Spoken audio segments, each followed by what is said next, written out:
हरे कृष्णा। आज के गीता क्लासेस में आपका स्वागत है। जो हम पीछे के एपिसोड्स में आलोचना किए हैं, हमारे ये उसका सार यह है कि हमें कृष्ण के बारे में, भगवान के बारे में सोचना चाहिए और हमारे जो जिंदगी है ये भगवान की देन है। इसीलिए हमें हमारे जीवन क्या है, हमारी आत्मा क्या है, इस सब के बारे में सोचना चाहिए। इसके बारे में आलोचना की थी। अभी हमारे मन में एक संदेह आ सकता है कि ये सब करने से क्या होगा। हम तो इस संसार में मौज में जी रहे हैं, तो हम क्यों ये सब बारे में सोचेंगे। भगवान कृष्ण के बारे में सोचने से हमें क्या मिलेगा।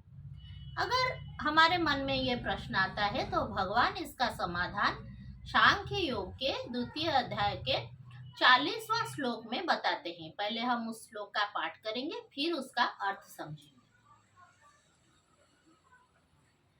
नेहाभिक्रम नासोस्ति प्रत्यवायो न विद्यते स्वल्पमस्य धर्मस्य त्रायते महतो भयात्।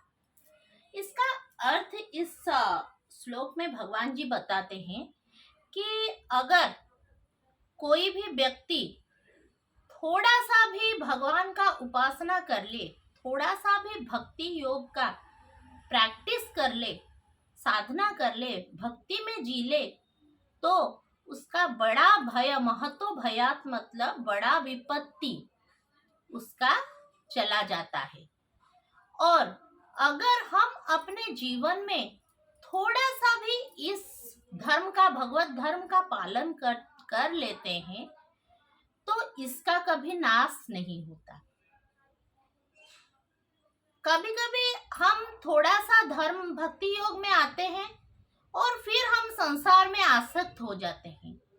लेकिन गीता जी बताते हैं कि अगर हम अपने जिंदगी में थोड़ा सा भी भक्ति योग का आरंभ किए हैं, भगवान के भक्ति में अपने आप को लगाए हैं, तो जब हमारा पुनर्जन्म होगा तो उस पुनर्जन्म में हमें ऐसी परिस्थिति प्राप्त होगी जहां पर हमें भक्ति करने का सुयोग मिलेगा।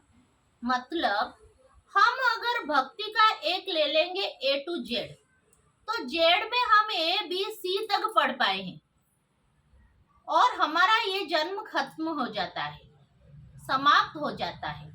तो जब अगला जन्म होगा तो हमारा वो जो ABC का पाठ हम पढ़े हैं उसका कोई क्षय नहीं होगा।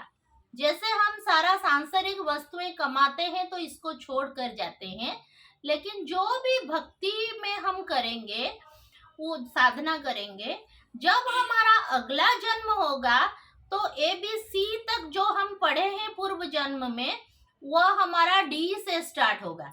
इसीलिए आप देखते होंगे, इसका उदाहरण है आजकल समाज में आप देखते होंगे कि छोटे छोटे बच्चे भी भक्ति में बहुत सारे आगे चले जाते हैं और छोटे समय से, छोटी आयु से ही वो बहुत कुछ जान लेते हैं। इसका कारण यह है कि वो अपने पूर्व जन्म में कुछ साधना भक्ति योग में कर चुके हैं।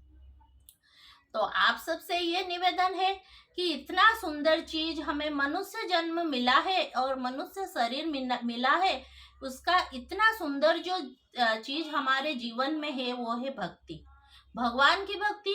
उसको हम अपना जीवन में लाएंगे और अपना जीवन को सुंदर बनाएंगे। अगर हम इस जीवन में वो भक्ति योग का पूर्ण नहीं कर पा रहे हैं तो थोड़ी थोड़ी करके आरंभ करेंगे, कोई बात नहीं। भगवान हमें आश्वासना देते हैं कि व्यस्त मत होना, ये जो चीज आरंभ अगर भक्ति में तुम कर चुके हो तो ये चलता रहेगा और एक दिन तुम मुझे प्राप्त होगे। तो आज के वीडियो में इतना ही। आगे के वीडियो भक्ति के बारे में बहुत ज्यादा आलोचना हम गीता जी के आगे के श्लोक में करेंगे। तब तक के लिए आज के वीडियो को मैं विराम देती हूँ। हरि बोल, हरे कृष्णा।